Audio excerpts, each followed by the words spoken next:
সবাইকে Arduino basic video tutorial part 2 তে আমি অসীম কুমার স্বাগতম জানাচ্ছি।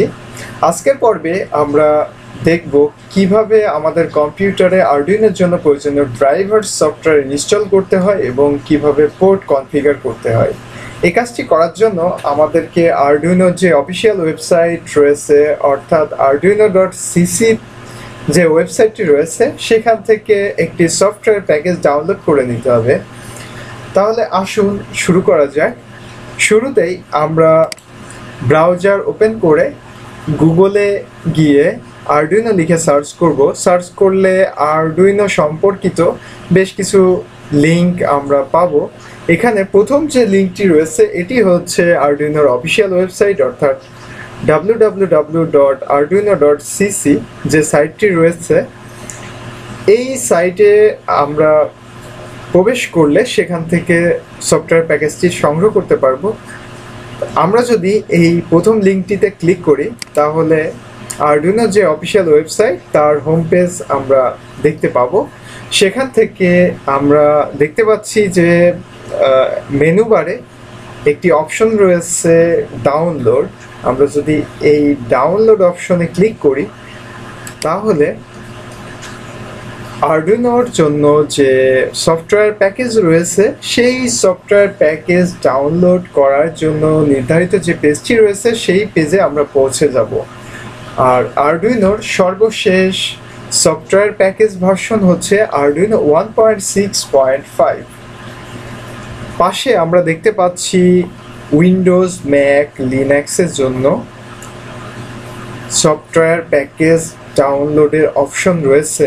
যেহেতু আমরা অপারেটিং সিস্টেম হিসেবে উইন্ডোজ ব্যবহার করছি যার কারণে Windows zip file for non admin install এই অপশনটিতে আমরা ক্লিক করব। ক্লিক করলে সরাসরি আমরা সফটওয়্যার ডাউনলোড অপশনে পৌঁছে যাব। এখানে আমরা দুইটি অপশন দেখতে পাচ্ছি ডাউনলোড করার জন্য।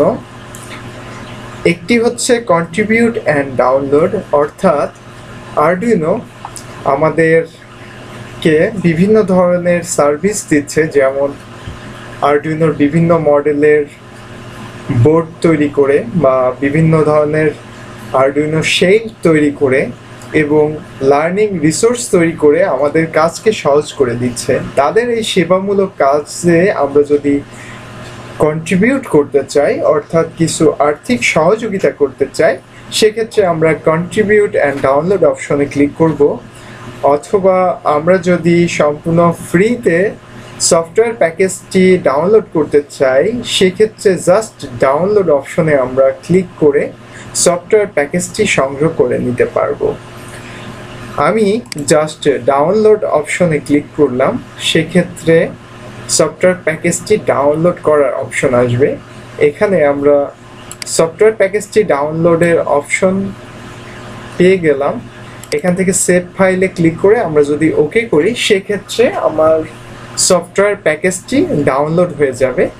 এই সফটওয়্যারটির ফাইল সাইজ হচ্ছে 140 মেগাবাইট। আমার ইতিপূর্বেই সফটওয়্যারটি ডাউনলোড করা আছে যার কারণে নতুন করে আর ডাউনলোড করছি না। তাহলে এ পর্যায়ে আমরা দেখে নিই যে সফটওয়্যার প্যাকেজটির মধ্যে কি কি রয়েছে। আমরা যদি সফটওয়্যারটি ডাউনলোড করতাম সেক্ষেত্রে এ ধরনের একটি জিপ ফাইল আমরা পেয়ে যেতাম। এখন এই ফাইলটিকে আমাদের এক্সট্রাক্ট করতে হবে। এর জন্য রাইট বাটন ক্লিক করে এক্সট্রাক্ট অল যে অপশনটি রয়েছে এখানে ক্লিক করতে হবে। সেক্ষেত্রে আমরা এ ধরনের একটি ফোল্ডার পাবো। এই ফোল্ডারের মধ্যে আমরা যদি প্রবেশ করি সেক্ষেত্রে আমরা একটি ফোল্ডার দেখতে পাবো যার নাম হচ্ছে ড্রাইভার্স। এই ড্রাইভার্স ফোল্ডারের মধ্যেই আমাদের প্রয়োজনীয় ড্রাইভার সফটওয়্যারের ফাইলগুলো রয়েছে। এখন আমরা যদি চাই আমাদের যে সফটওয়্যার আইডি রয়েছে সেটিকে যদি ওপেন করতে চাই তাহলে আরডুইনো আইকন সম্বলিত যে আইকনটি রয়েছে এখানে ডাবল ক্লিক করলেই সফটওয়্যার আইডিটি ওপেন হবে। তা আমরা শুরুতে আমাদের যে ড্রাইভার সফটওয়্যার ইনস্টল করার প্রয়োজন হবে সেই কাজটি আমরা করব। এজন্য আমাদেরকে কম্পিউটারে যেতে হবে এবং এখান থেকে প্রপার্টিজে ক্লিক করতে হবে। প্রপার্টিজে ক্লিক করার পর আমরা ডিভাইস ম্যানেজার যে অপশনটি রয়েছে এখানে ক্লিক করব। ডিভাইস ম্যানেজারে ক্লিক করলে আমাদের কম্পিউটারের সাথে আনুষঙ্গিক যে ডিভাইস সমূহ রয়েছে সেই ডিভাইস সমূহ এখানে প্রদর্শিত হবে। এখন আমার কম্পিউটারে কোনো আরডুইনো বোর্ড সংযুক্ত নেই, যার কারণে আরডুইনো রিলেটেড কোনো ডিভাইস এখন প্রদর্শিত হচ্ছে না। আমি এখন একটি ইউএসবি কেবলের মাধ্যমে আমার যে আরডুইনো উনো বোর্ডটি রয়েছে সেই বোর্ডটিকে কম্পিউটারের সাথে ইন্টারফেস করছি। সেক্ষেত্রে আমরা খেয়াল করব কি পরিবর্তন আসে। আমি বোর্ডটিকে সংযুক্ত করলাম এবং আমরা একটি আননোন ডিভাইস এখানে দেখতে পাচ্ছি। এই ডিভাইসটিকে আমরা ডিভাইস অর্থাৎ আমরা যদি নন ডিভাইস করতে চাই সেক্ষেত্রে আমাদেরকে ড্রাইভার সফটওয়্যার ইনস্টল করতে হবে। এজন্য আমরা আননোন ডিভাইসের উপর রাইট বাটন ক্লিক করব এবং সেখান থেকে আপডেট ড্রাইভার সফটওয়্যার অপশনে ক্লিক করব এবং এখান থেকে browse my computer for driver software অপশনটিতে ক্লিক করব। এখন ব্রাউজ অপশনে যাব এবং আমরা ডেস্কটপেই একটি ফোল্ডার করেছিলাম সফট নামে এবং তার মধ্যে আমাদের প্রয়োজনীয় ফাইলগুলো রয়েছে। এখান থেকে আমরা ড্রাইভারস ফোল্ডারটি নির্বাচন করব এবং ওকে বাটনে ক্লিক করব। তাহলে আমরা যে ড্রাইভার সফটওয়্যারের যে লিঙ্কটি সেই লিঙ্কটি এখানে দেখতে পাচ্ছি। এখন নেক্সট বাটনে আমরা ক্লিক করব, তাহলে ড্রাইভার সফটওয়্যারটি ইনস্টল হওয়ার প্রক্রিয়া শুরু হবে। এখন একটি মেসেজ প্রদর্শিত হচ্ছে, এখানে বলা হচ্ছে always trust software from Arduino LLC. তা আমরা এই চেকবক্সটিতে টিক চিহ্ন দিয়ে দিব এবং এখানে ইনস্টল অপশনে ক্লিক করব। তাহলে আমাদের সফটওয়্যারটি ইনস্টল হওয়া শুরু হবে। আমাদের সফটওয়্যারটি ইনস্টল হচ্ছে, একটু অপেক্ষা করতে হবে। আমাদের সফটওয়্যারটি এখনো ইনস্টল হচ্ছে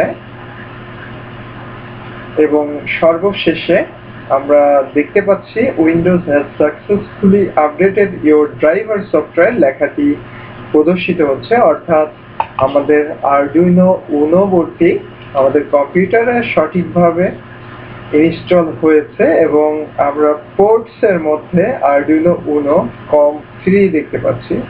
এখন আমরা যদি পোর্ট কনফিগার করতে চাই সেক্ষেত্রে আমাদেরকে আরডুইনো উনো যে বোর্ডটি রয়েছে এর প্রপার্টিজে যেতে হবে এবং এখান থেকে পোর্ট সেটিং এ আমরা ক্লিক করব এবং তারপরে অ্যাডভান্স যে অপশনটি রয়েছে সেখানে ক্লিক করব এবং এখান থেকে পোর্ট নাম্বার আমরা সিলেক্ট করে দিতে পারবো। তো আমরা ডিফল্ট ভাবে কমপোর্ট 3 পেয়েছি, তা আমরা এখান থেকে যে কোনো টি আমরা নির্বাচন করতে পারি। আমি যদি কমপোর্ট 5 ব্যবহার করতে চাই সেক্ষেত্রে 5 নির্বাচন করলাম এবং ওকে বাটনে ক্লিক করলাম এবং ওকে বাটনে ক্লিক করলাম। তাহলে আমরা এখন দেখতে পাচ্ছি যে কমপোর্ট 5।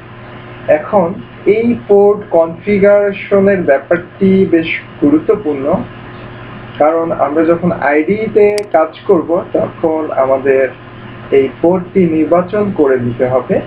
এখন সফটওয়্যার যে ফোল্ডারটি রয়েছে সেখানে আমরা গিয়ে সফটওয়্যার আইডিটি আমরা ওপেন করব, যার মাধ্যমে আমরা প্রোগ্রাম লিখতে পারবো, প্রোগ্রাম কম্পাইল করতে পারবো এবং আমাদের যে আরডুইনো বোর্ডটি রয়েছে সেখানে প্রোগ্রাম লোডও করতে পারবো। আমাদের আইডিটি ওপেন হচ্ছে। এখান থেকে আমরা এই ধরনের কোনো মেসেজ দিলে অ্যালাউ অ্যাক্সেস বাটনে ক্লিক করব।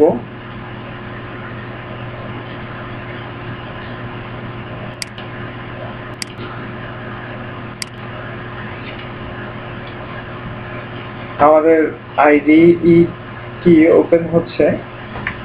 আমরা দেখতে পাচ্ছি যে আমাদের সফটওয়্যার আইডিটি ওপেন হয়েছে। এখানে আমরা শুরুতে দেখতে পাচ্ছি file menu, edit menu, sketch menu, tools menu এবং হেল্প মেনু, এবং নিচে কয়েকটি বাটন রয়েছে। যেমন প্রথম বাটনটি হচ্ছে ভেরিফাই বাটন, এরপর রয়েছে upload button, new button, open button এবং সেভ বাটন।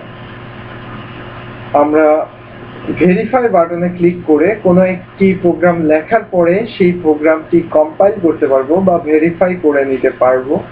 এরপরে আপলোড যে বাটনটি রয়েছে সেখানে ক্লিক করে আমাদের প্রোগ্রামটি আমরা আপলোড করতে পারবো। এখন মূল বিষয়ে আসি।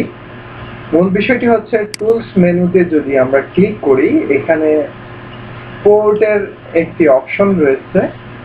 পোর্ট অপশনে আমরা দেখতে পাচ্ছি COM5 আরডুইনো উনো লেখা আছে এবং এটি কিন্তু সিলেক্ট করা নেই, এবং আমরা ডান দিকে কর্নারে দেখতে পাচ্ছি আরডুইনো উনো অন COM1, কিন্তু আমাদের আরডুইনো বোর্ডটি আমরা ইনস্টল করেছি COM5 এ।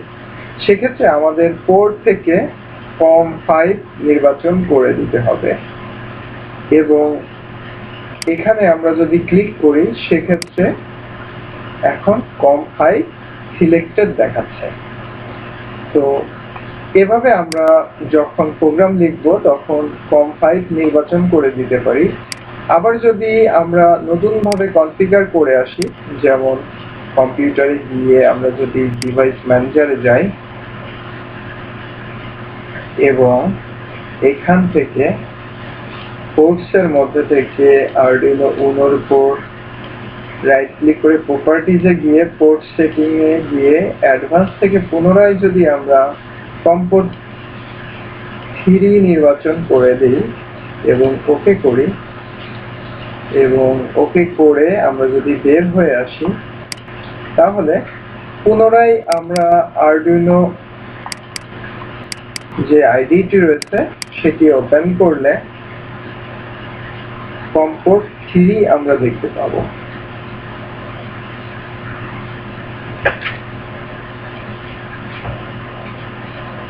আমাদের আইডিটি ওপেন হচ্ছে।